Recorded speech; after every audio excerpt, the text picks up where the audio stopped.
When the HOA president stormed onto my family's farm, yelling about my new fence, I never imagined she'd threaten to bankrupt me, sabotage my livestock, or try to have me arrested on my own land. My grandfather's 70-year legacy was at stake, with my animals vulnerable to predators. Would I lose 3 generations of hard work because a power-hungry HOA wanted my land? I'm Tom Bennett, a third-generation farmer on this 48-acre homestead my grandfather bought with his military service money in 1952. For 70 years, we raised families and livestock in peace.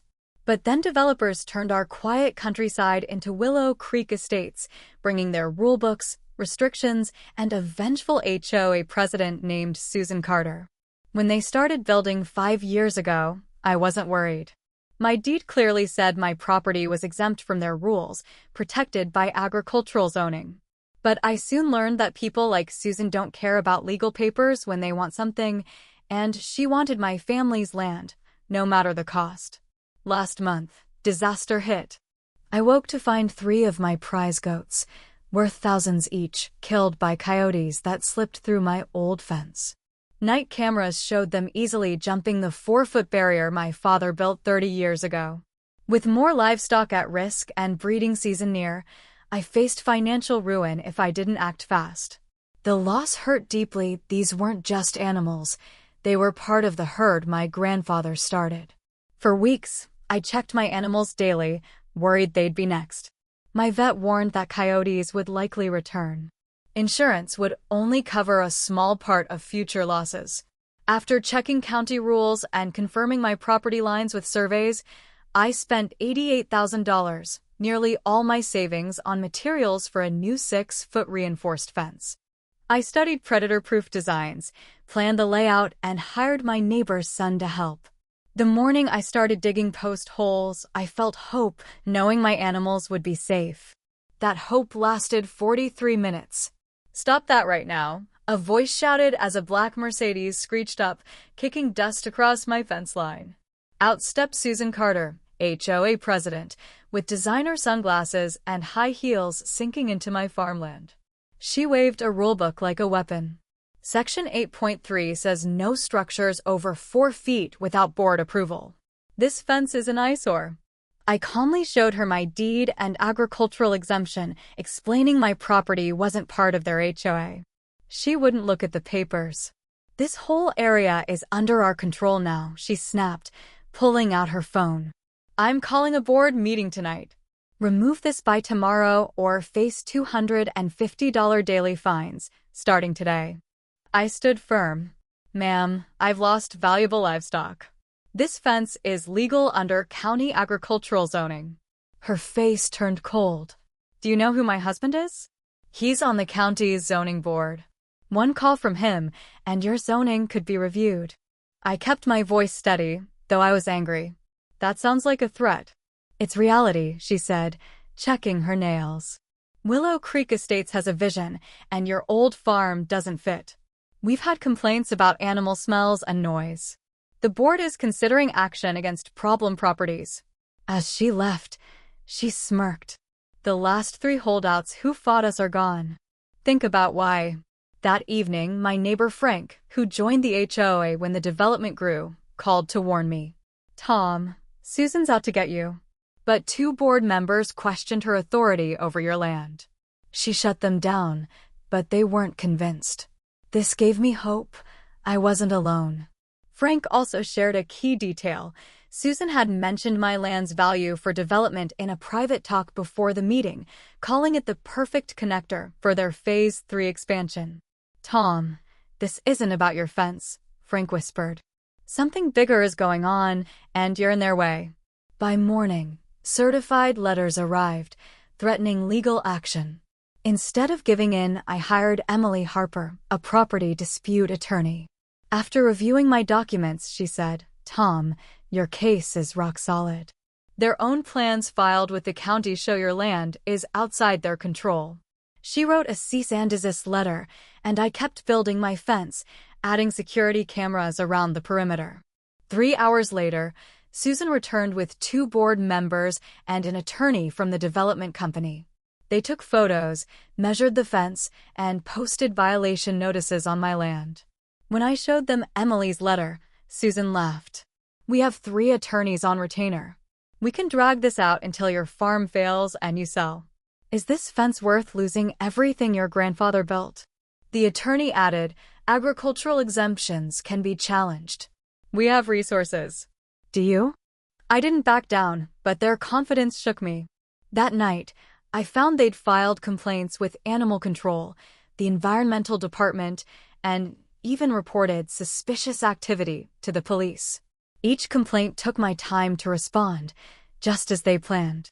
Reviewing my security footage, I noticed Susan's husband, Robert, lingering after the others left, photographing my livestock pens and water system. Zooming in, I saw property assessments on his phone screen. I sent the footage to Emily, who called immediately. "Tom, this is a pattern. They're assessing your land's value while looking for violations. Keep those cameras on." The next morning, a county inspector, Dave, called. "Mr. Bennett, someone reported environmental hazards on your property. Your file looks clean, but something's off. Can I visit off the record? I think you're being targeted." 2 days later, I found damaged fence posts and cut wires in 3 spots, subtle but meant to cause future failures. My cameras caught a hooded figure at 2:17 a.m., face hidden. That same day, the HOA filed a county complaint claiming code violations. Worse, my insurance company questioned my coverage based on reports of unsafe practices. My elderly neighbors, George and Clara, called in tears. They'd been warned about associating with my non-compliant property, threatening their place in the community. Thursday evening, a sheriff's deputy served a stop-work order based on the HOA's complaint, claiming I violated building codes that didn't apply to farms.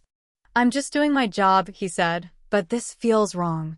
Too many strings pulled too fast." That night, my water was shut off. The utility company said they'd received reports of illegal connections. With no water for my livestock, I paid a $350 emergency fee to restore service. The inspector found nothing wrong but whispered, "Someone's out to get you." Sleepless, I searched county records online.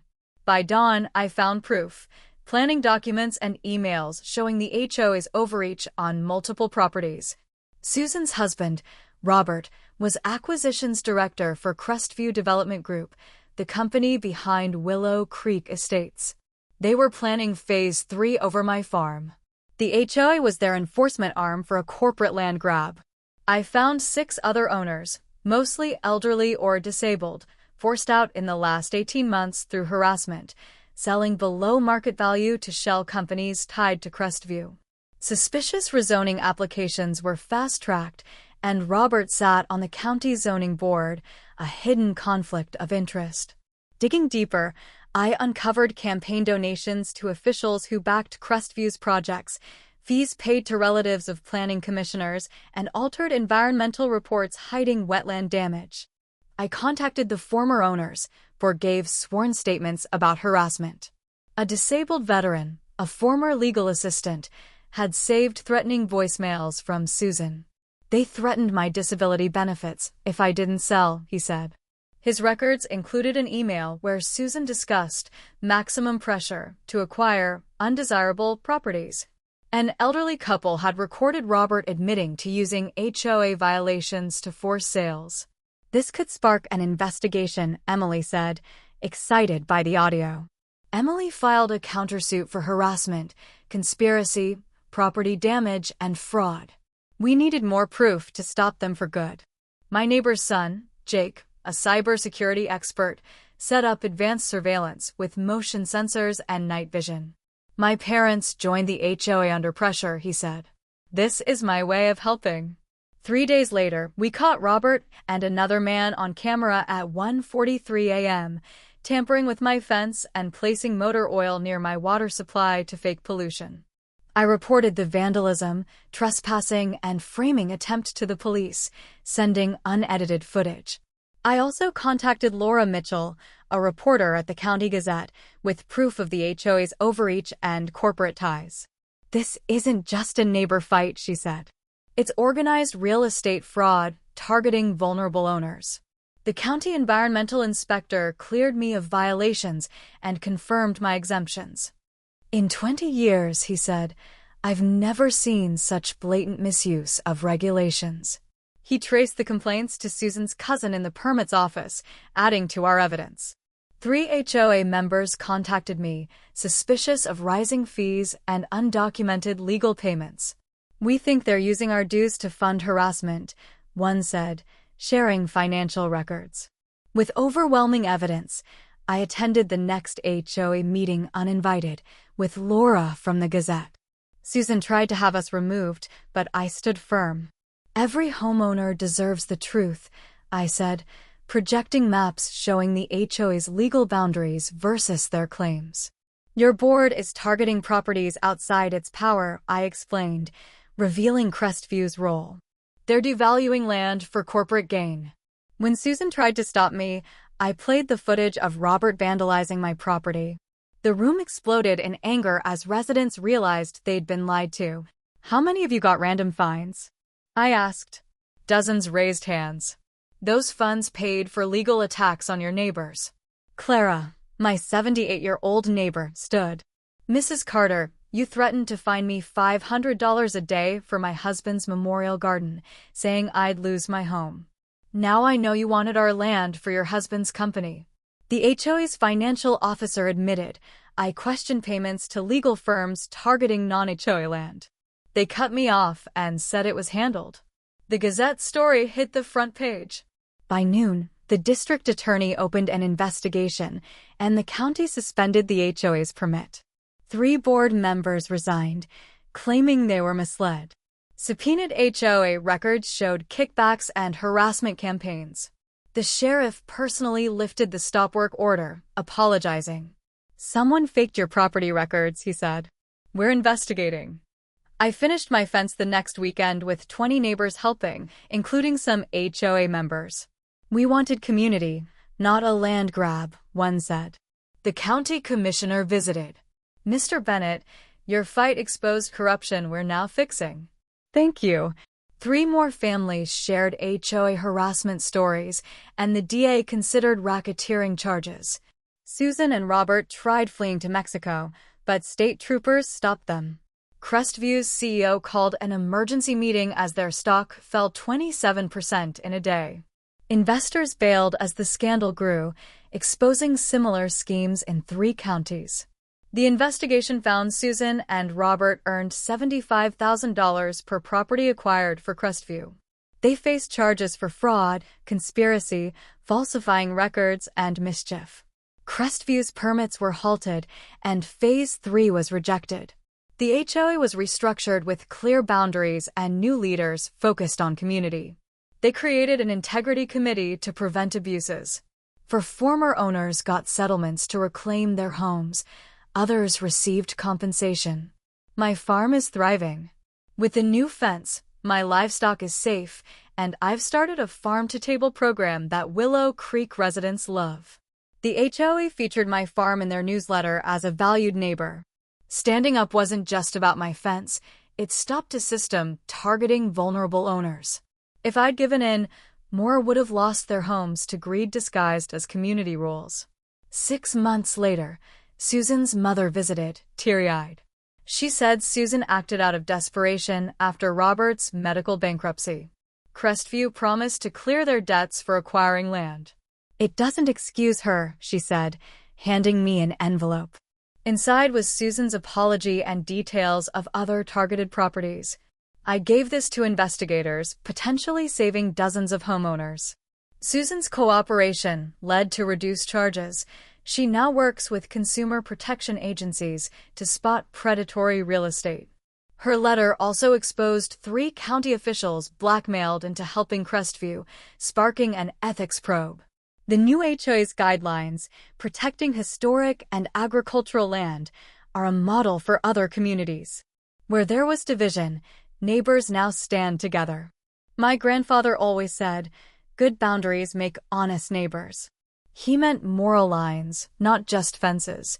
This wasn't just about beating an HOA, it was about restoring a community's heart. In the end, my farm stands strong, my animals are safe, and Willow Creek respects the land and its people.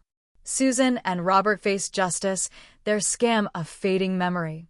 My grandfather's legacy will grow for generations, and our community is united, proving that courage and truth can rebuild what greed tears down.